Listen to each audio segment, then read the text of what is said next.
어제 저녁에 혹시 광화문 다녀오신 분 있습니까?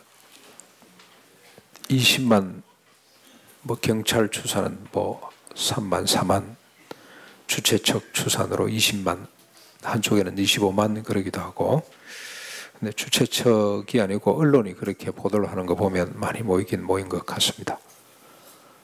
광화문에서 저 시청 쪽까지 이렇게 사람이 모인 거 보면 꽤 많이 모인 것 같습니다. 특히할 만한 것은 지금 중고등학생들이 나왔다는 것이 뭔가 좀 불안한 징조이기도 합니다. 근데 우리 예수 믿는 사람들은 조금 생각을 달리 해야 되겠습니다. 이 작금의 한국의 이 사태는 그 책임이 1차적으로 교회에 있다는 생각을 해야 됩니다. 왜냐하면 교회는 그리스도의 몸으로 세상을 충만케 하며 세상의 빛과 소금의 역할을 감당해야 하는데, 그렇지 못했기 때문에 이런 일이 벌어지고 있다고 생각하시면 되겠습니다. 그래서 1차적으로 교회가 책임이다. 대안을 찾고 있는 것 같습니다만 거기서 거기입니다. 교회의 책임이라고 하면 전적으로 목사들의 책임입니다. 목사들이 제대로 가르치지 못했기 때문입니다.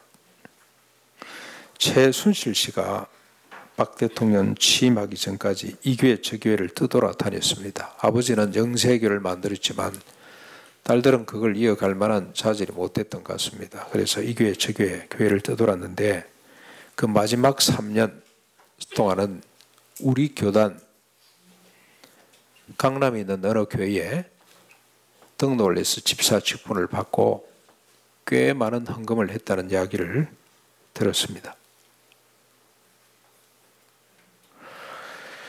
그 3년 동안에 목사로부터 강단으로부터 바른 가르침을 받았더라면 국가를 혼돈 속에 빠뜨리지 않았을 겁니다.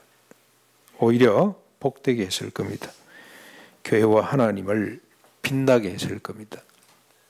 박근혜 대통령으로부터 연설문 좀 봐달라고 요청해 왔을 때, 대통령님 옆에 비서관이 있습니까 없습니까 물어보고, 있다 그러면 다시는 저한테 이런 전화하지 마십시오. 5년 동안 제가 밖에서 기다리겠습니다. 만날 생각도 하지 마시고 5년 동안 열심히 보좌진들, 비서관들, 장관들과 소통하시면서 잘 마무리하시고 나오시면 제가 제일 먼저 달려가서 대통령님을 평생토록 제가 섬기고 위로하고 함께 하겠습니다. 그랬더라면 박근혜 대통령이 모든 것 비서관들하고 이야기를 하고 소통하고 나라를 잘 반듯하게 만들어 놓고 난 뒤에 늘 은퇴할 날을 생각하고 안 있겠습니까? 그러면 저분이 가는 교회 나도 가서 교인이 돼야 되겠다, 이런 생각을 하지 않았겠어요? 그랬지 못했기 때문에 여러분 2장 5절, 8절, 10절에서 밝히는 것처럼 하나님의 말씀이 비방을 받고, 대적하는 자들이 우리를 악하다 하며, 악하다는 말은 가치 없다, 열등하다 그런 뜻입니다. 범사에 우리 구주 하나님의 교훈의 빛이 바르게 됐습니다. 공교롭게도 어느 집사님이 보낸 신천지 강의 파일이 하나 왔어요, 저한테. 목사님 이걸 들어보고 좀 판단을 해달라고 보내왔는데 제가 들어봤습니다. 들어봤더니 바로 이런 내용입니다. 지극히 단순한 내용이에요. 그게 어느 교회 장로님하고 집사님들이 앉아서 공부를 같이 해요. 장로님들이 그냥 동의를 하고 따라가는 겁니다. 무슨 내용이냐면은, 지금 한국 교회를 봐라. 가라지다, 가라지. 하나님이 가라지, 사탄이 와서 가라지를 뿌리도록 내버려뒀는데 나중에 추술 때 가라지를 먼저 거두고 불태우고 그 다음에 알곡들을 하나님이 빼내신다. 한국 교회는 가라지니 어떻게 해야 되겠노? 하나님의 진노, 종말이 가까이 왔다. 그게 종말론입니다, 그 사람들의. 그래서 어떻게 하자는 겁니까? 알곡들은 다 나가자, 나오느라. 거기 있으면 안 된다. 거기 있으면 불탄다. 불탈 때가 됐다. 이제 알곡들이라고 생각하는 사람들은 다 나오라 그러니까 막 다 쫓아나가는 거 아닙니까? 그런 일이 벌어졌어요. 거기는 엉터리다. 하나님도 이 디도를 통해서 바울을 통해서 디도에게 주신 말씀이 바로 이겁니다.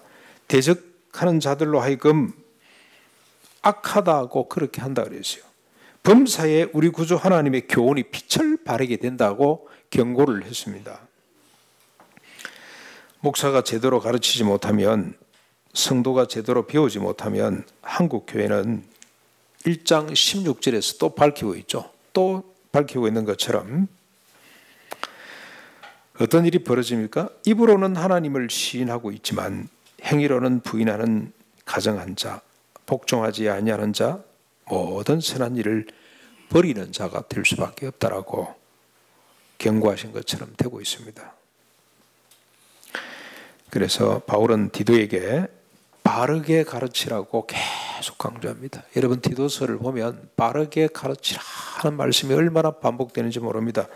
2장에서만도 벌써 두 번입니다. 1절에 오직 너는 바른 교훈에 합당한 것을 말하여, 그리고 마지막 15절에도 보면 너는 이것을 말하고 권면하여 모든 권위로 책망하여 누구에게든지 업신여김을 받지 말아라.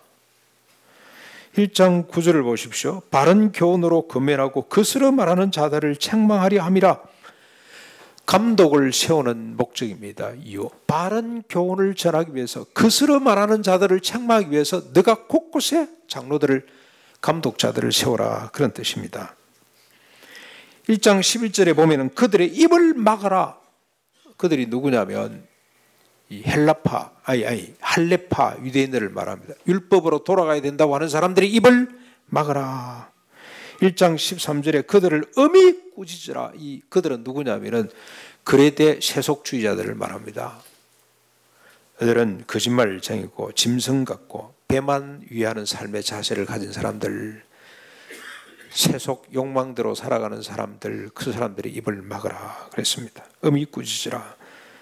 3장 1절 2절에 보면은 그들로 하여금, 성도들로 하여금 이렇게 하게 하고 이렇게 말한 것들을 기억하게 하라는 것이 계속 반복이 되고, 3장 8절에 보면은 굳세게 말하라. 권위를 가지고 당당하게 말하고 권면하고 책망하라는 뜻입니다. 아무도 너를 업신여기지 못하도록 해서 권위 있게 제대로 바로 가르치라. 그러기 위해서는 너가 감독을 세울 때 이런 조건에 맞는 사람을 세워라. 그래서 권위 있게 가르칠 수 있도록, 가르침에 방해를 받지 않도록. 그 내용이 1장 6절부터 9절까지 쭉 나옵니다. 책망할 것이 없고, 감독, 장로를, 여기 장로는 가르치는 장로들이죠. 지금 뭐 다스리는 자들 다 포함해서 교회 지도자리라고 생각하시면 됩니다. 책망할 것이 없고 한 아내의 남편이 되며 방탕하다는 비난을 받거나 불순종하는 일이 없는 자녀를 둔 자라야 하며. 중요합니다. 집안에서부터 제대로 다스려야 돼요. 그런데 여러분 자꾸 이게 강조되는 이유가 뭐냐면 그 사람의 실체는 집안에서 다 드러나게 돼 있어요. 교회 와서는 거룩한 척 할 수가 있습니다. 그러나 집에서는 그게 안 됩니다. 속속들이 다 드러납니다. 그래서 교회 와서 거룩한 척하고 집에서 그대로 못 살면 자식들이 제일 먼저 알아요. 상처를 받고 떠나게 됩니다. 불순종하게 돼요. 그래서 그 조건이 들어가 있는 겁니다. 감독은 하나님의 청지기로서 책망할 것이 없고 제 고집대로 하지 아니하며 급히 분내지 아니하며 술을 즐겨하지 아니하며 구타하지 아니하며 더러운 이득을 탐하지 아니하며 오직 나그네를 대접하며 선행을 좋아하며 신중하며 어려우며 거룩하며 절제하며 믿번 말씀의 가르침을 그대로 지켜야 하리니. 이렇게 하는 이유가 뭐냐? 이런 사람을 감독으로 세워야 될 이유가 뭐냐면은 능히 바른 교훈으로 권면하고 그스러 말하는 자들을 책망하게 하려 함이라. 그만큼 가르치는 것이 중요하다 이 말입니다. 자, 그렇다면 바울이 디도에게 바르게 가르치라고 한 내용이 뭔가? 감독들에게 가르치라고 한 내용이 뭡니까? 오늘 목사를 비롯해서 교회 지도자가 가르쳐야 될 내용이 무엇이겠습니까? 세대와 계층으로 나누어서 바울은 친절하게 언급을 하고 있습니다. 먼저 나이 많은 남자들에게 가르쳐야 될 내용이 2장 2절입니다. 여러분 이제부터 말씀을 따라 눈으로 읽어가면서 보셔야 됩니다. 예. 달리 뭐 이래 감동받을 생각하지 마시고 요 오늘 본문을 여러분이 잘 보시고 기억에 담으셔야 됩니다. 먼저 나이 많은 남자들에게 가르쳐야 될 내용, 나이 있던 연세 있던 남자분들이 배워야 될, 들어야 될 내용입니다. 2장 2절, 늙은 남자로는 절제하며, 이 절제하다는 것은 술 취하지 않는 걸 말합니다. 술 취하지 않는 것. 술을 먹는 이유가 다양합니다. 사업상 먹기도 하고, 기분이 좋아서 나빠서. 여러분, 그런데 술을 철저하게 우리가 관리할 줄 알아야 됩니다. 술을 먹게 되면 술을 먹고 나중에는 자기 삶을 다 불태워버리잖아요. 그래서 여러분, 절제하라 이 말은 술 취하지 말라 그런 뜻입니다. 헬라 원문에는 그런 뜻입니다. 경건하다는 것은 존경받을 만하다 그런 뜻입니다. 신중하다는 말이 많이 나오는데요. 계속 나오는데 전 세대를 향해 계속 강조되고 있는데, 분별력이 있음, 욕망이나 충동을 억제함의 뜻이 있습니다. 욕망을 억제하는 걸 말합니다. 믿음과 사랑과 인내함에 온전하게 하고, 이 인내라는 것은 밑에 머문다는 뜻이에요. 밑에 머물 줄 아는 것. 그게 온전하게 하고, 여자들에게 가르치될 내용이 2장 3절부터 5절까지 나옵니다. 늙은 여자로는 이와 같이 행실이 거룩하며 존경받을 만하며 모함하지 말며 중상모략을 말합니다. 많은 술에 종이 되지 아니하며 선한 것을 가르치는 자라야 되고, 그들로 젊은 여자를 교훈하되, 젊은 여자들에게 주신 말씀이죠. 그 남편과 자녀를 사랑하며 신중하며, 다시 나옵니다. 자제하는 걸 말합니다. 순전하며 집안일을 잘하며, 집안일을 잘하라 그랬어요.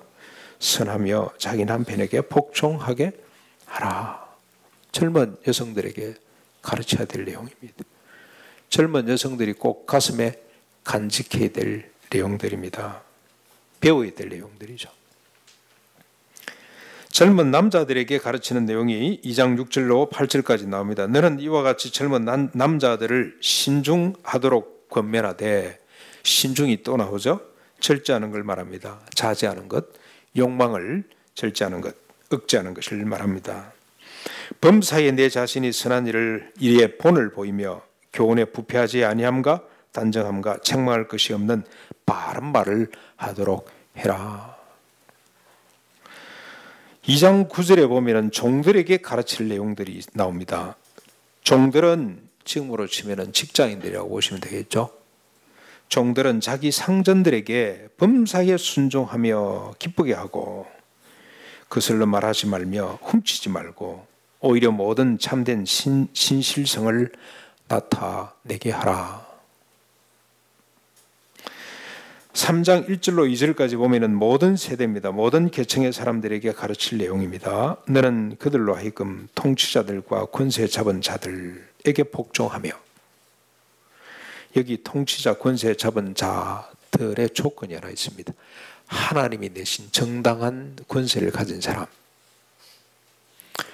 하나님이 권세를 내셨어요. 세상의 모든 권세는 하나님이 주신 건데, 목적이 뭐냐면 공공의 유익입니다. 질서를 잡기 위해서. 그래서 사람들을 죽이고 권력을 찬탈한 사람들 포함되지 않습니다. 하나님이 주신 정당한 권세자들에게 복종하라. 직장 상사들에게 순종하라 그랬잖아요. 근데 순종인데 어떤 걸 순종하는 겁니까? 뭐든지 시키는 대로 순종. 이중장부해라. 순종하면 안 돼요. 니네 들어와서 내 어깨 좀 주무르라. 그거 안 돼요. 안 됩니다.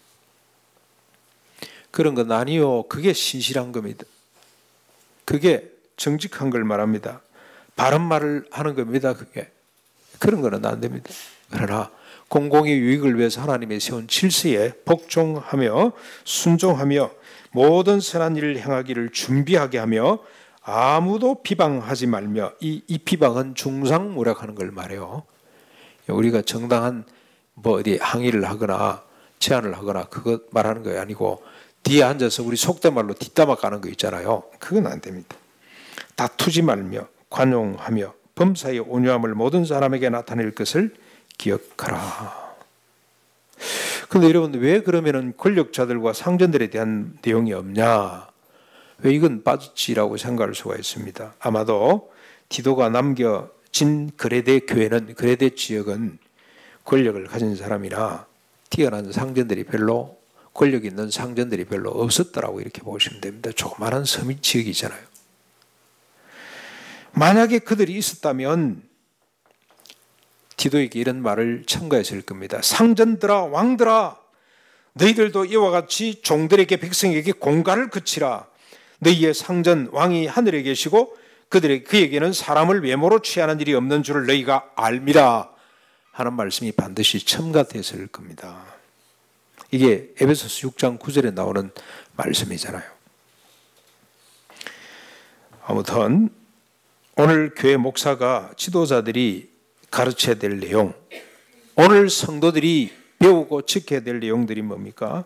이것들을 한번 정리해 보면은 어떤 생각을 가질 수가 있습니까?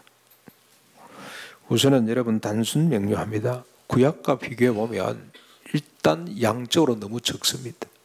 수적으로 너무 그 조항들이 많지 않습니다. 구약은 613가지입니다. 신약에 있는 걸 다 통틀어도 많지 않아요. 여러분 산상본 교훈 정도라고 생각을 하시면 돼요. 예루살렘 공회에서는 613가지 중에 4가지만을 남깁니다. 그게 뭐였습니까? 우상 숭배하는 것, 우상에 더러운 것과 음행하는 것과 목매어 죽인 것과 피 흘리는 죄를 금하는 것, 그것만 남기고 나머지는 다 없애줬습니다. 사람을 사랑하는 법, 관계법만 주셨다 이렇게 보시면 됩니다. 그런데 사랑하는 법이 곧 하나님이 사랑하는 법입니다. 제사법, 정결법은 없습니다. 십자가 부활로 끝이 났습니다. 이제 예식은 남아있죠. 성례법. 그래서 우리가 신약 개혁주의 교회는 딱 2가지 있습니다. 세례식과 성찬식, 이 2가지 예식만 남아있어요. 이 법들을 들여다보면 영광스럽기 짝이 없습니다. 구약의 법보다 더 영광스럽습니다. 구약의 법은 자신에 비추어 남을 불편하게 않으면 돼요. 남에게 손해를 끼치지 않으면 됩니다. 남에게 손해를 끼친 것만큼 자기도 책임을 지는 이런 법이라면 신약의 법은 자신보다도 남을 더 우선하는 법, 남을 더 복되게 하는 법이 신약의 법의 정신입니다. 이 법들의 정신이라고 할 수가 있습니다. 이 법대로 산다면 개인의 경건과 성숙은 말할 것도 없고 사회 전체가, 역사가 복을 받는 일이 나타나게 될 겁니다. 정의와 평화가 확립되고 건강한 사회가 될 것입니다. 절대로 이번 게이트 같은 사건이 나타나지 않을 겁니다.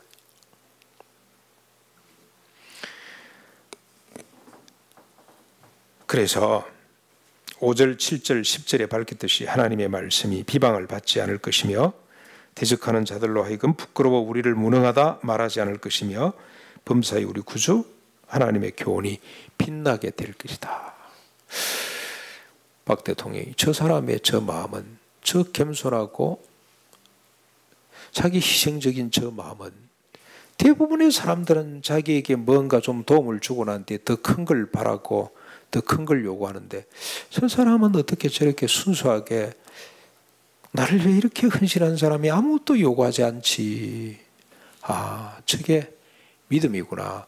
저게 기독교구나. 저게 성경 말씀의 가르침이구나. 그런 생각이 안 들었겠어요. 얼마나 좋았겠습니까? 그러면서도 은퇴하고 난 뒤 자기가 책임을 지고 보살펴 주겠다고 하니 얼마나 존경스럽겠어요. 하나님의 말씀이 빛이 나지. 빛이 나지.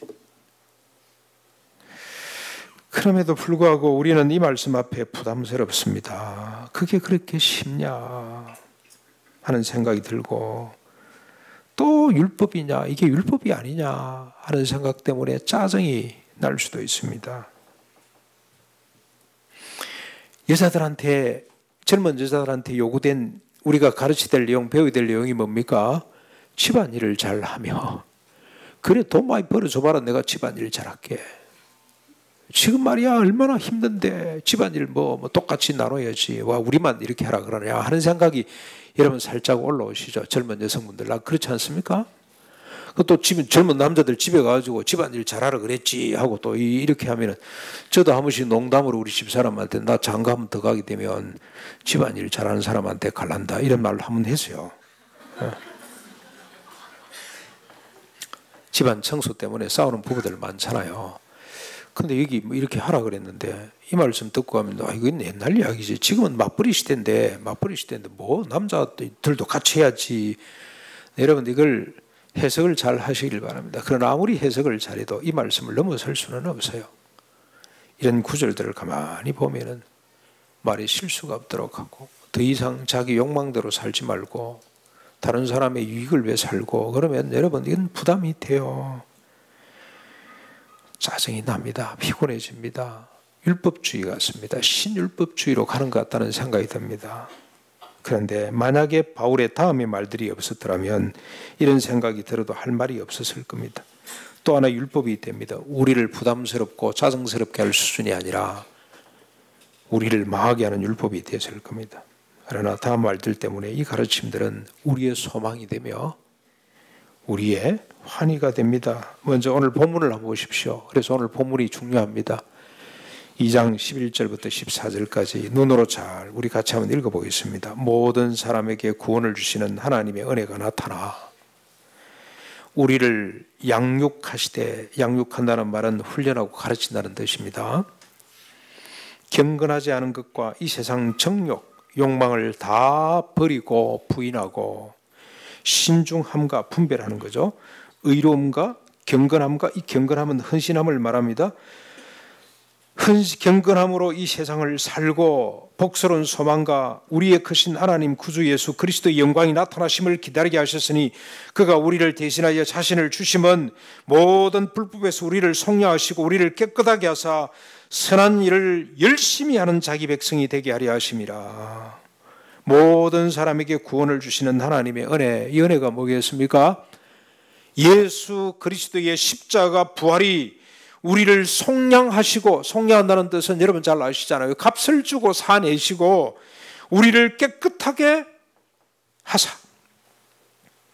그래서 어떻게 하게 되는 겁니까? 이 세상 정욕을 다 버리고 이 세상 욕망을 다 버리고 선한 일을 열심히 있게 하는 백성이 되게 하셨다. 사람이 믿음과 사랑으로 온전하게 되는 것은 자신의 힘으로 되지 않습니다. 앞에 우리가 가르치고 배워야 될 내용이 뭡니까? 믿음과 사랑으로 온전하게 되라 그랬는데 그것은 자신의 힘으로 되지 않습니다. 단정함과 책망할 것이 없는 바른 말을 하는 것은 자신의 지성이나 의지로 되지 않습니다. 종들이 자기 상전에게 범사에 순종하는 것은 하라고 해서 되는 것이 아닙니다. 구원을 주시는 하나님의 은혜, 십자가 부활의 능력으로만 될 수가 있습니다. 그래서 바울은 이 부분을 반복해서 밝히고 있는데 3장 3절부터 7절까지 자기의 경험을 들어 초대교회 성도들의 경험을 들어서 설명을 하고 있습니다. 여러분 한번 보십시오. 3장 3절로 7절. 먼저 3절을 보십시오. 우리도 전에는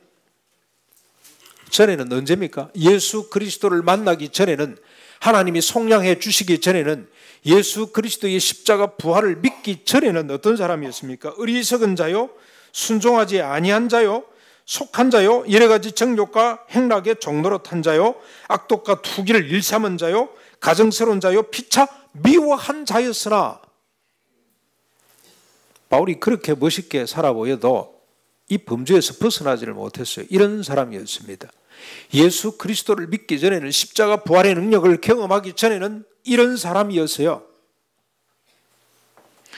그러나 4절, 우리 구주 하나님의 자비와 사랑하심이 나타날 때에 우리를 구원하시되 우리가 행한 바 의로운 행위로 말미암지 아니하고 오직 그의 긍휼하심을 따라 중생의 씻음과 성령의 새롭게 하심으로 하셨나니 우리 구주 예수 그리스도로 말미암아 우리에게 그 성령을 풍성히 부어주사 우리로 그의 은혜를 힘입어 의롭다 하심을 얻어 영생의 소망을 따라 상속자가 되게 하려 하심이라. 중생의 씻음과 성령의 새롭게 하심으로 어리석은 자요, 순종하지 아니한 자요, 속은 자요, 여러 가지 정욕과 행락에 종노릇한 자요, 악독과 시기 질투를 일삼은 자요, 가정스러운 자요, 피차 미워하던 사람이 어떻게 변했습니까? 조심하여 선한 일을 힘쓰는 사람으로 바뀌게 되었습니다. 바뀌게 되세요. 이게 복음입니다. 오늘 이걸 가르치라는 겁니다. 이걸. 이 내용을 가르치지 아니하면 오늘 이런 사건이 벌어진다는 겁니다. 그래서 온 교회가 더럽혀집니다. 이단들이 설칩니다. 가라지니 빨리 나오느라, 알곡들이라고 생각하는 사람은 다 나오느라 빼갑니다. 바울은 이것을 1장 15절 16절에 다시 한 번 더 밝히고 있습니다. 디도스가 짤막한 성경입니다만 여러분 얼마나 이걸 곳곳에서 장절마다 장마다 밝히고 있습니다. 1장 15절 16절 한번 보십시오. 깨끗한 자들에게는 모든 것이 깨끗하나 더럽고 믿지 아니하는 자에게는 아무것도 깨끗한 것이 없고 오직 그들의 마음과 양심이 더러운지라. 그들이 하나님을 시인하나 행위로는 부인하니 가정한 자요 복종하지 아니하는 자요 모든 선한 일을 버리는 자니라. 깨끗한 자와 더러운 자 은유를 들었습니다. 쉽게 설명하기 위해서 깨끗한 사람, 더러운 사람이 있어요. 깨끗한 자는 모든 것이 깨끗합니다. 깨끗하기 때문에 모든 것이 마치 모욕한 사람과 같습니다. 더러운 자는 어떤 사람입니까? 더러운 자는 곧 믿지 않는 자를 말합니다. 뭘 믿지 않습니까? 예수 그리스도 십자가 부활을 믿지 않는 자는 더러운 자일 수밖에 없습니다. 그래서 모든 것이 더럽습니다. 대단히 죄송한 이야기입니다만은 예수 그리스도를 믿지 않은 사람은 그 자체가 더럽습니다. 그걸 구약이 증명해냈습니다. 그냥 더러운 줄 모릅니다, 사람은. 그런데 모세를 통해서 주신 613가지 율법을 딱 갖다 대면 금방 더럽다는 것이 드러납니다. 가장 이 일에 정인이 됐던 사람이 다윗입니다. 다윗.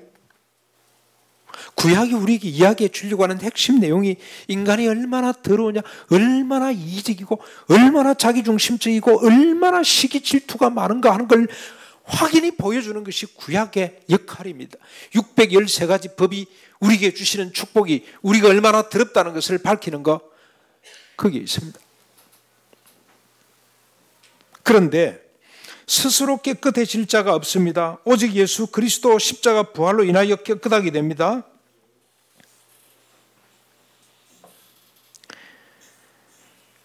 예수 그리스도를 믿지 않은 사람은 본성 자체가 그 존재 자체가 더럽기 때문에 입으로는 혹 하나님을 시인할 수 있어요.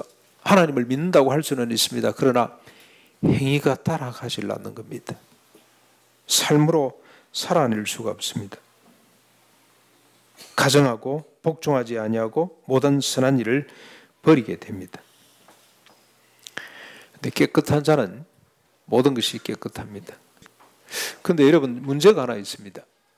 이게 복음인데 이게 우리가 가르쳐야 될 내용인데 교회 올 때마다 이런 이야기를 들어야 됩니다. 이게 핵심인데 이런 이야기가 잘 선포되질 않아요.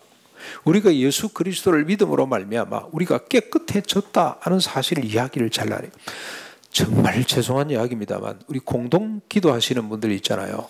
우리 성도들이 돌아가면서 기도를 하시는데 들어보면 이런 감사가 없어요. 아직까지 안 나와요. 하나님이 우리를 도와주셔서 감사합니다. 우리를 구원해 주시니 감사합니다는 이야기가 있는데 구원해 주셨다는 것이 무슨 말인지를 좀 도무지 깊이 있게 들어가지를 않는 것 같아요. 하나님, 원래 우리가 더러운 자였습니다. 그래서 모든 것이 생각하는 것이 이기적이고 자기중심적이고 질투와 시기가 난무하고 가정스럽고 속이고 속임을 당하고 이런 사람이었는데 주님께서 우리를 십자가 부활로 깨끗하게 하셔서 모든 것이 선하게 됐습니다. 이런 고백들을 잘 안 해요. 그래서 우리가 가야 될 길이 아주 멀구나. 이 감사, 이런 내용들로 인하여 기뻐하고 감사하고 이런 내용들로 우리가 둘에 모였을 때 밤새도록 이야기를 하고 다른 사람에게 전하고 우리 교사들이 이런 내용을 주일학생들에게 가르치어야 되는데 이런 내용이 없어요. 그러다 보니까 뭘로 가득 채우냐면 누가 뭐 잘 됐대, 뭐 예수 믿고 그냥 복 받았대, 그걸로 그냥 전부 다 도배를 해버리고 말았습니다. 그런데 뭐가 문제냐면 우리가 깨끗하게 됐음에도 불구하고 깨끗하게 살지를 못하는 것 때문에 늘 문제가 돼요. 주님은 분명히 우리가 예수 그리스도를 믿음으로 십자가 부활로 말미암아 우리가 깨끗하게 됐는데 깨끗하지 못한 사람은 어떤 사람들입니까? 믿지 않는 사람들이에요. 믿지 않는 사람들. 그 사람들은 본성적으로 더러운 사람들입니다. 그런데 우리가 예수 그리스도를 믿음으로 말미암아 깨끗한 사람이 됐음에도 불구하고 여전히 우리 삶의 모습들이 다 더러운 것 같이 보이니까 자꾸만 이 부분을 배제해버립니다. 믿지 않습니다. 자꾸 없애버려요. 그런데 중요한 것은 예수 그리스도를 믿는 순간에 내가 깨끗해졌다는 사실을 여러분 오늘부터 절대로 잊어버리지 말으셔야 됩니다. 이게 목사가 가르쳐야 될 핵심 내용입니다. 자, 그러면 여러분 보십시오. 어떤 일이 벌어집니까? 내가 깨끗한 사람이 됐다. 내가 예수 그리스도를 믿음으로 말미암아 깨끗한 사람이 됐네. 더러운 사람이 아니래라고 믿는 순간에 어떤 일이 벌어지겠습니까? 조그마한 더러운 일도 확연히 드러나게 됩니다. 여러분, 저 결혼식에 가면 신부들이 드레스를 입고 있잖아요. 드레스를 입고 밥 먹는 사람 보셨나요, 혹시? 저는 아직까지 수없이 결혼식에 다녀봐도 신부가 하얀 드레스를 입고 분홍색 드레스도 들어있기는 합니다만 주로 색깔이 하얗잖아요. 하얀 드레스를 입고 결혼 예식 전까지 꼼짝도 안 하고 신부 대기방에 앉아 있다가 다른 사람은 다 밥 먹고 그냥 밥 먹고 2시, 3시쯤 되면은 1시, 12시 온 사람 밥부터 먹고 하잖아요. 줄이 하는 사람도 밥을 먹는데 신부는 밥을 먹을 수가 없어요. 혹이라도 간장 국물이 드레스에 튈까봐. 고춧가루가 드레스에 묻을까봐. 하얀 드레스는 간장 방울 한 방울만 띄어도 금방 표가 나도록 돼 있어요. 그럼 어쩝니까? 그냥 안절부절합니다. 옆에 드레스를 관리하는 사람이 그냥 가져와서 닦고 야단 법석을 들죠. 드레스를 입은 사람이 옷이 구겨지는 거 보셨어요? 계속해서 관리하는 사람이 그냥 치마를 덜쳐가지고 주름을 펴주고 드레스를 입은 사람은 깨끗하게 아름다운 우아한 모습으로 서 있어야 돼요. 저 마성 전도사님 결혼할 때 보니까 그러다 보니까 그냥 난 민망스럽게 안에 막 속바지가 다 드러나도록 자꾸 덜쳐가지고 쫙쫙 주름을 펴주고 드레스를 입었으면은 하얀 드레스를 입은 사람이 고춧가루를 묻힐 수가 없어요. 내가 깨끗해졌다는 사실을 믿을 때 여러분 어떤 현상이 나타나냐면은 지극히 조그만한 부정한 생각해도 바들바들 떨도록 되어 있습니다. 내가 깨끗해졌다는 사실을 믿는 사람은 지극히 자그마한 미움에도 바들바들 떨도록 되어 있어요. 금방 드러나요. 자그마한 흠결도 금방 드러나게 되어 있습니다. 푸른 제복을 입었거나 작업복을 검은 작업복을 입은 사람은 아무리 고춧가루가 묻어도 표가 안 납니다. 오물이 묻어도 표가 안 나요. 안 납니다. 더러운 줄을 몰라요. 모릅니다. 냄새를 풀풀 피우고 있으면서도 여러분 냄새 많이 맡으면 냄새가 안 나잖아요. 연세 드신 분들 혹시 요즘 소변이 조절이 잘 안 돼가지고 조금 이렇게 묻어놓으면 그 냄새가 많이 난다고요. 근데 본인은 몰라요. 그게 또 익숙해져가지고. 더러운 옷을 입은 사람들은 더러운 줄 모릅니다. 냄새 나는 줄도 모릅니다. 자기 자신을 몰라요.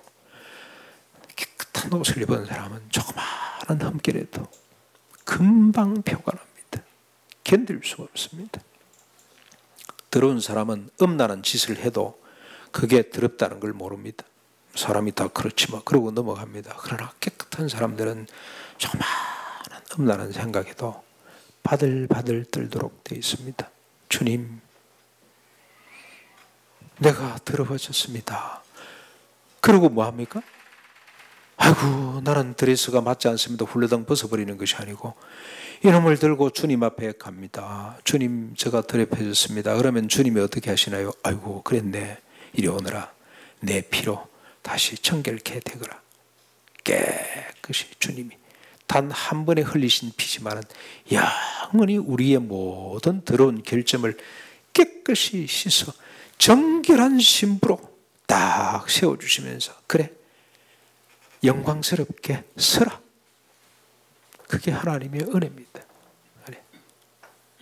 우리가 강단에서 가르쳐야 될 내용이 바로 이 내용입니다. 여러분 깨끗한 사람이 됐습니다. 정결한 사람이 됐습니다.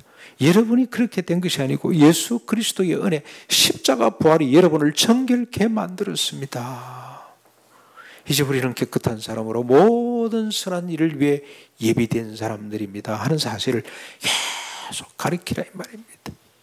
아이고 우리 인간은 더러운데 이런 입을 막으라, 이런 말을 하는 사람을 막으라, 엄히 꾸짖으라. 실제 도덕주의자, 윤리주의자, 율법주의자들 이런 사람이에요. 우리는 더러운 사람이다.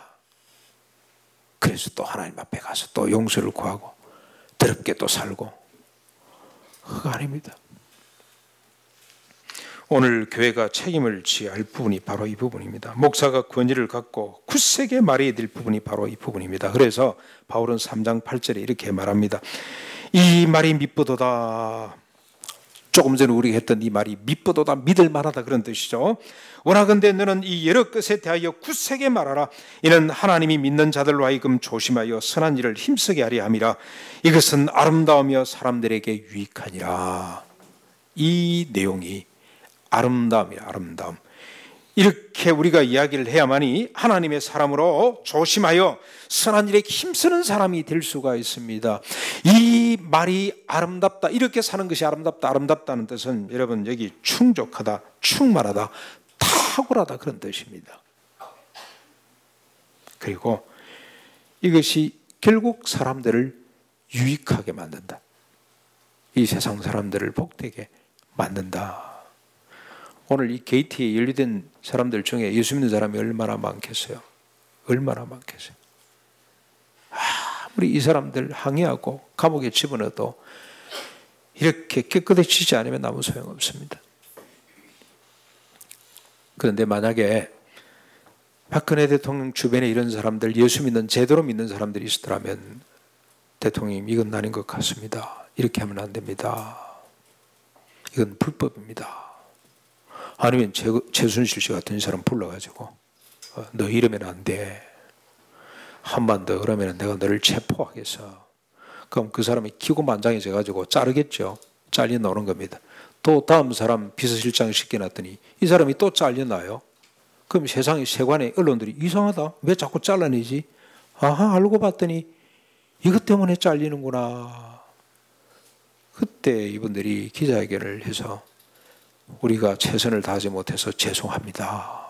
우리가 그 사람을 막지 못해 너무도 죄송합니다. 우리가 죄인입니다. 이랬다면 온 국민들이 박수를 치고 저분이구나. 저분에게 나라를 맡기면 좋겠구나. 이런 축복이 나타나지 않겠습니까? 사랑하는 성도 여러분, 주님이 우리를 대신하여 자신을 주심으로 모든 불법에서 우리를 속량하시고 우리를 깨끗하게 하셨음을 믿습니까? 주님이 우리를 속량하시고 깨끗하게 하신 것은 모든 선한 일을 열심하는 자기 백성이 되게 하려 하심인 것을 여러분 믿습니까? 우리가 이 믿음을 가지고 범사에 우리 구주 하나님의 교훈을 빛내게 하는 성도가 될 수 있기를 바랍니다. 면봉에 빠진 이 땅에 참된 소망을 주는 우리 투레 교회가 되고 우리 성도님들이 될 수 있기를 주님의 이름으로 축원합니다. 우리 같이 말씀을 생각하면서 414장 우리 찬송